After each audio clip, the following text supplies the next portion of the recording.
Hooray! Well, I've finally got around to making another video of my 1973 Austin 1300 Super Deluxe. So this Austin was given to me in 2019 by my uncle, who had laid it up in 1979 and it had remained in his garage ever since. It only had 47,000 miles on the clock and was more or less sound underneath, but it did turn out to have a rust-seized engine. In my other videos you can see that I overhauled a lot of the mechanicals, albeit on a shoestring budget, and I got the engine running quite nicely, which you can see here.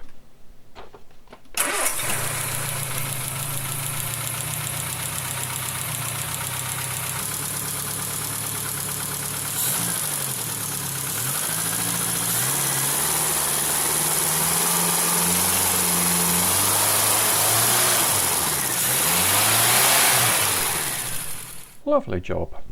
So next there were one or two little electrical jobs to do, mostly thanks to over 40 British winters worth of damp air permeating through the lock-up garage into the Austin's electrical system. Some of the lights worked and some did not. The driver's side front side lamp wiring was okay, but the bullet connectors were a little tarnished, so I used a Dremel multi-tool and some stainless steel wire brushes to clean them up.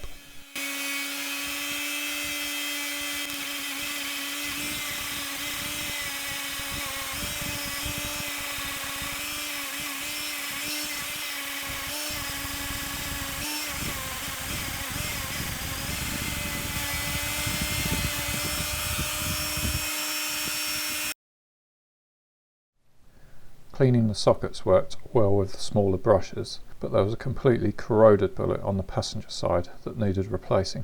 The problem was that it was stuck in the female socket, and these were moulded into the loom, so if possible I had to try and remove the bullet to reuse the socket. Just a little squeeze there on the plastic housing and a self-tapping screw. I managed to pull the bullet out. And then the wires were quite corroded on the strands, so I cleaned those up with some wire wool. Then I twisted the strands up, tinned them with a bit of solder and soldered on a new brass billet. I used some new connectors where I could. And there we go, it's all finished. So onto the sidelight units. The bulbs were corroded quite badly into the holders, so these obviously needed some new light units. No! I couldn't afford those, so I had to fix them. Now that bulb was not coming out without a fight, but all I could do was just break off small bits with some long nose pliers and try not to damage the bulb holder. And then eventually I couldn't do any more, so out came the Dremel again with a diamond bit.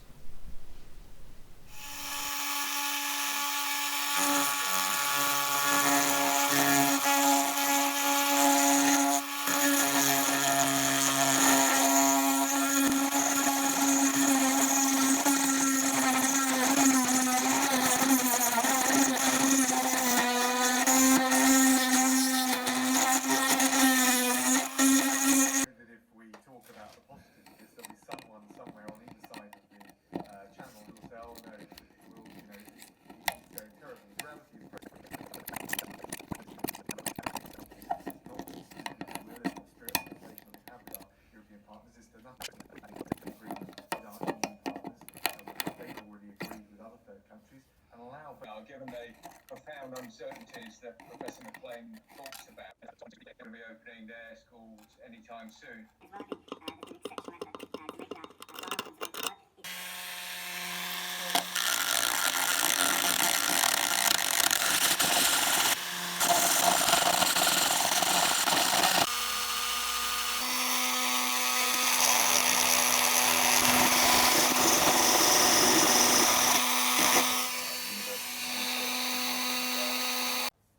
So next I used a ball end diamond bit to reach into the grooves where the pins of the bulb would actually sit in to make sure I got a good contact without any rust. Never mind about all the rust around it, but let's just remove the overspray because that is a crime.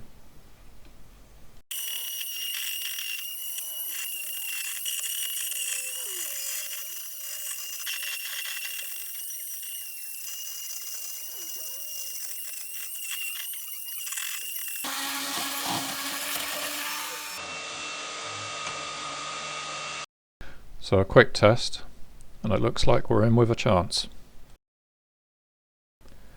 So next I needed some new bulbs, but I wasn't quite sure which ones I needed.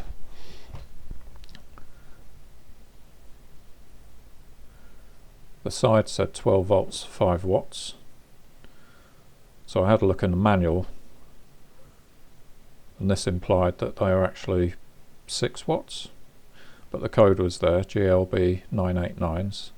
I found some online, I bought them, and they turned up the next day.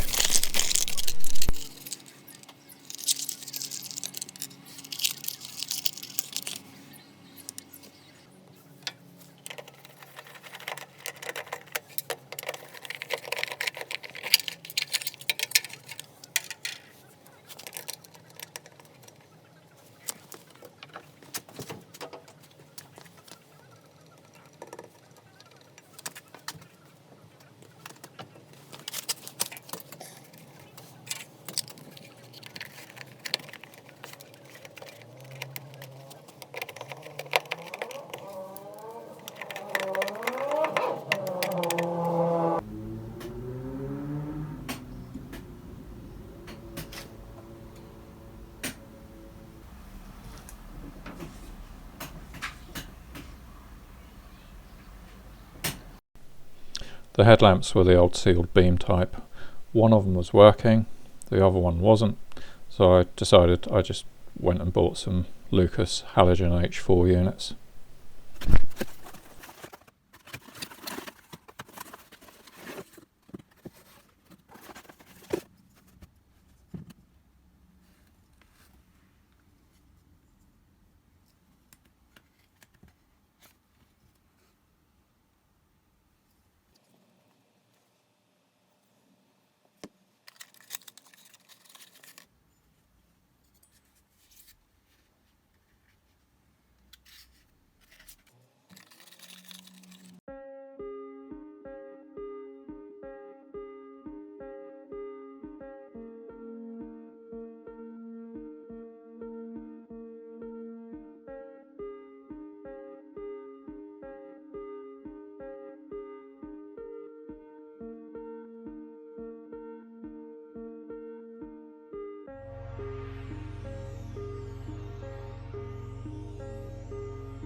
You plonker.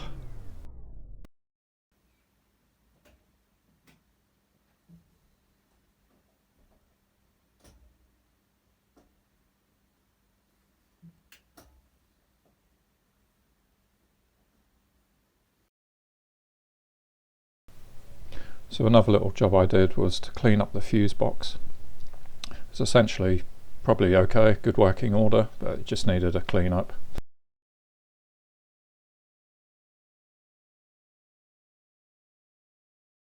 The important thing was not to get the connections in the muddle when I rewired it, so I made some labels.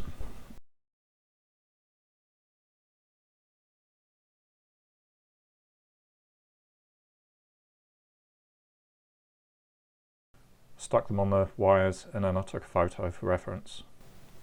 And then I stripped it down.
Well, that's enough music now, so I'm just going to play the time lapse showing these terminals being cleaned up.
The chrome on the rear lights was in pretty bad shape, and the right hand side one was also damaged, where my uncle had just reversed into a gatepost or something.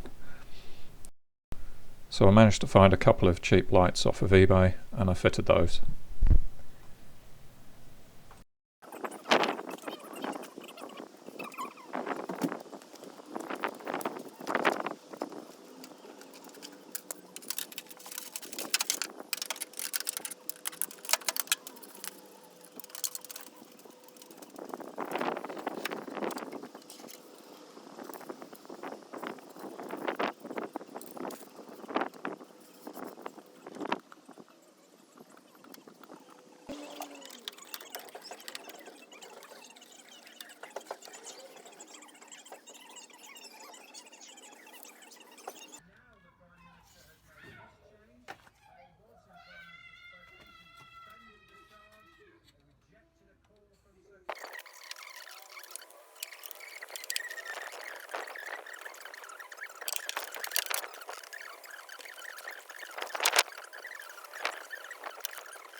I did a quick bit of panel beating around the light area. I didn't want to get too involved with the bodywork at this stage.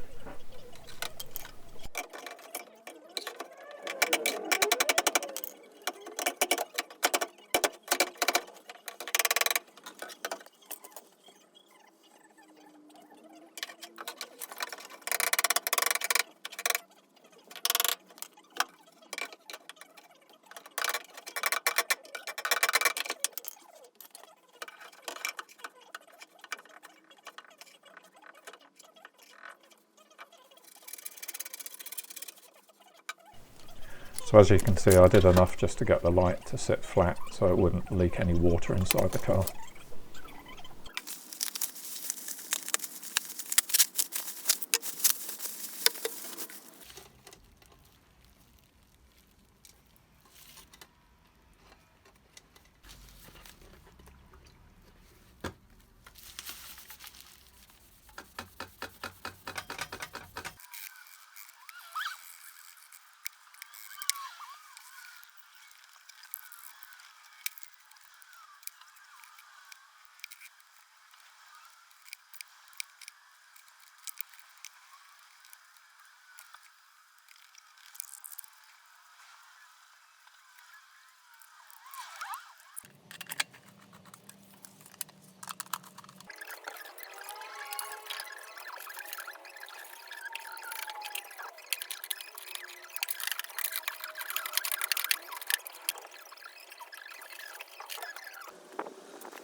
According to my uncle, the aerial got snapped off by a yob in the mid-70s while it was parked outside Exeter Picture House. So it looked really nasty and I changed it, even though it didn't have a radio.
Well, the new aerial's nice, but there's no radio.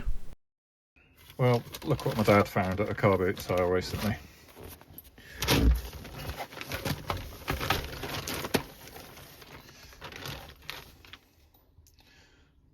Got a Radio Mobile 80. Looks like a 1970s period radio. I don't even know if it works, but when I get some time, I'm probably going to be fitting this in. Should look quite nice there. So here's a little mystery object for you. This is something I found in the boot of the Austin when I got it. I'm not sure what it is, and I'm hoping someone's going to shed some light on this. So when I was clearing the boot out, I saw this object at the back here.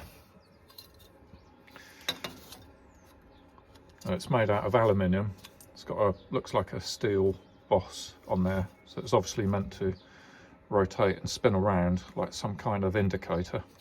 It's very light, thin aluminium, probably about 7 inches long. Very easily bent. So I've done a reverse image search on Google. I can't find anything like it. I don't know if this was something to do with British Leyland when they were manufacturing the car, so maybe some kind of jig or piece of equipment, or it could have been maybe the first owner of the Austin and it was just a piece of equipment that he had in the boot that he was moving and it just got left in there for years. But does anyone know? Anyone seen anything like this? It looks like it's quite well made, quite important. Some kind of dial or balance indicator. Looks maybe a bit aviation related. Let me know what you think. I hope you enjoyed the video. Stay tuned for the next one, which will be in another 18 months time. Just kidding, hopefully it will be soon.